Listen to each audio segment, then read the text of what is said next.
Welcome to my YouTube channel.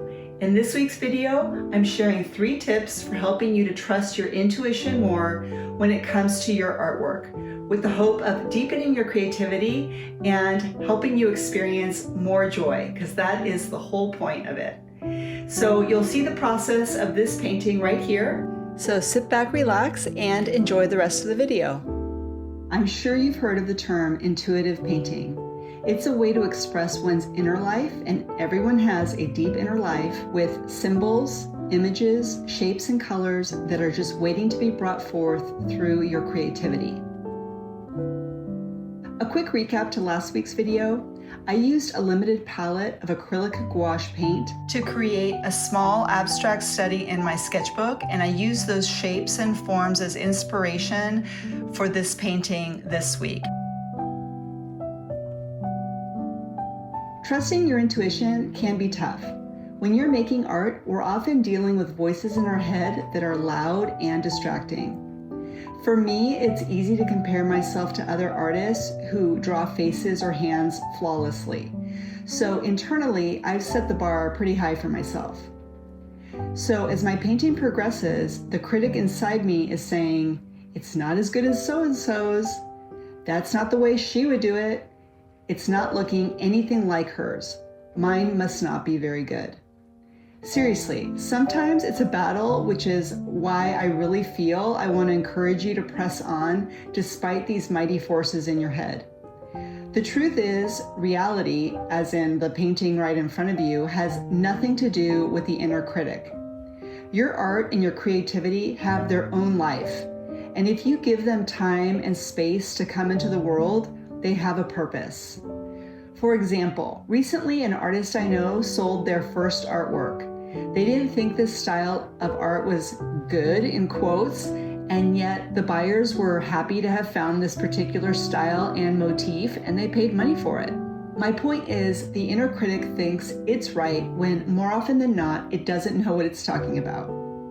If you are human, you have intuition. If it feels non-existent with your art, it's because you haven't yet developed a friendship with it. But believe me, it wants to be your best friend. Ironically, so does your inner critic. And it's kind of like a gatekeeper to you gaining access to your intuition. Our mental activity thrives on being right, even if it means it's making you and your creativity wrong. So my first tip for trusting your intuition when it comes to your art is acknowledge, accept, and appreciate the inner critic. It doesn't matter if you've been making art for a minute or 20 years. The inner critic is here to stay. Its job is to protect you from failing. Sometimes it's protecting you from succeeding, but for sure, it's almost always irrational. Here's what I say when that villainous voice starts up. The voice, "It's not as good as so-and-so's." So I say, "You're right. Thanks for telling me. I'm glad you told me. I know you don't want me to fail." Next, be gentle with yourself. For me, I'll say something like, "I don't want to fail either. It's super scary. So how about we're just practicing, and it's kind of fun just to move paint around. Let's just see what happens, and it's totally okay if it doesn't turn out." Doing art is following your intuition. If you're struggling with picking a color or subject, it's often fear of choosing wrongly. This is one I really struggle with. I want to be right all the time. Approach fear in the same way as you would the inner critic. Fear says, "I don't know what to draw, paint, or do next." You, I know, I hear you. Thanks for worrying for me. There are so many choices. You just want to make sure I pick the right one. Then just decide on doing the flowers or the face or the abstract shapes. Pick a color that speaks to your heart. That's what I covered in last week's video, picking colors that move you. And this is really the best way to approach your artwork.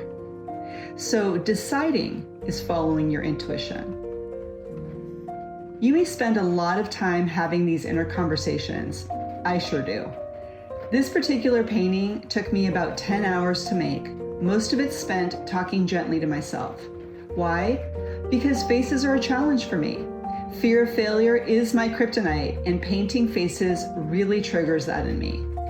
But it's okay because I also love challenge, and that's something that I've uncovered like a gift from my intuition. That love I feel is fuel to keep going, and it's developed from doing and deciding over and over again for years. Following your intuition will definitely do the same for you. This leads me to tip number 2. Intuition wants to know that you want it. It wants to know that you're committed to it and trust it and that you're in it for the long haul. It's not unlike a long and happy marriage. It will fulfill you deeply if you're willing to put in the time, like weekly date nights, and show your commitment by investing in it. Seriously, on that note, get excited about buying art supplies. Tell your intuition, I'm doing this for you. If you worry about the money, and believe me, I know, art supplies are expensive, approach the fear the same way you would in tip number 1. Also, think creatively. For years, my husband helped me make wood panels for my art because I couldn't afford to buy them. I started with craft paint and didn't buy professional paints for a few years. How do you develop trust in your intuition? Do what it tells you to do. If you see someone's paintings of flowers that you love and they offer a class that sounds amazing, take the class. How do you know that it's your intuition's voice and not your inner critic's voice? Your intuition will always feel a little bit of a jolt of electricity, a little bit scary, but also exciting. There's a difference between the inner critic's voice of putting the kibosh on everything. Its energy is about worry and fear, and it feels oppressive, whereas your intuitive voice is inspiring. It wants you to do the thing, buy the paints, and that's why it's giving you that nudge. If the painting you're working on tells you to add gold, even though you're working with a limited palette like I am in this painting, heed the suggestion. If it feels scary, like I said, you're on the right track. Remember the gatekeeper? It's not asking you to jump off a cliff, it's asking you to stop. Don't go near the edge. That's what the inner critic's job is. Don't use that fluorescent paint. It could spell disaster, it says. Its whole point is to keep you safe. But you know how to deal with it now, right? The truth is, whether you're on the fence about a subject you've never created or a color that freaks you out, just on the other side of saying yes does feel a little bit like there's an abyss. Like, if you go there, what's going to happen? You don't know. That is scary, but also can be satisfyingly fun. Not knowing where you're going, which is why I love mixed media so much, is exciting, which is also why I try so many subjects and techniques myself.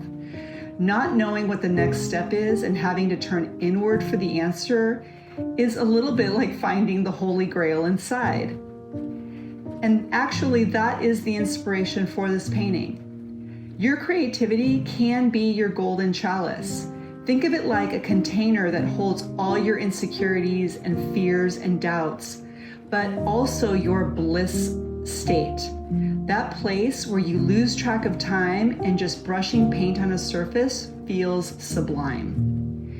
Even though I dealt with a lot of mental activity with this painting, I also felt joy for extended periods, and this is the whole reason I make art. I'm chasing joy and proving to my intuition that I'm in it for the long haul by getting past the gatekeeper again and again. Art can really push your buttons, but the rewards are incomparable. You're bringing something to life that didn't exist before. This leads me to tip 3. Your intuition is precious like a baby. Love it, cherish it, and it will grow and surprise you and keep your creative life interesting and fun. But remember, like a baby, intuition gets fussy when it's ignored. It may go radio silent or keep bugging you to be more creative. If you don't hear it, do something to wake it up. One time I took a graffiti art class where we spray painted a wall outside in San Francisco just for fun, and this really lit a fire under my creative intuition. If you've been telling yourself that you want to be more creative, do it. Try the new technique, spread paint with a credit card, paint with your fingers. As your bond grows stronger, your intuition will expand your horizons and grow your sense of adventure, whatever that looks like for you. It might mean taking a sketchbook with you with travel paints on your next vacation, or it may be saying it's time for an Instagram account and putting your art out there for the world to see. It might suggest a YouTube channel that inspires more people. Leading up to this painting, I've been sketching and painting abstracts. Like I said in the previous video, my intuition told me to add a figure. I was immediately intimidated, but for me, I know it's my cue to do it anyway. As I drew the figure and the shapes, the chalice shapes surprised me.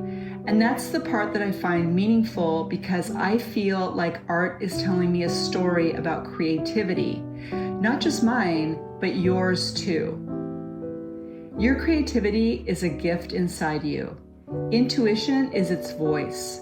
The colors you lean toward, these are its whispers. If you've been making art for a long time and feel your intuition nudging you to be freer with your expression, it's inviting you deeper into the unknown, which makes me super excited for you.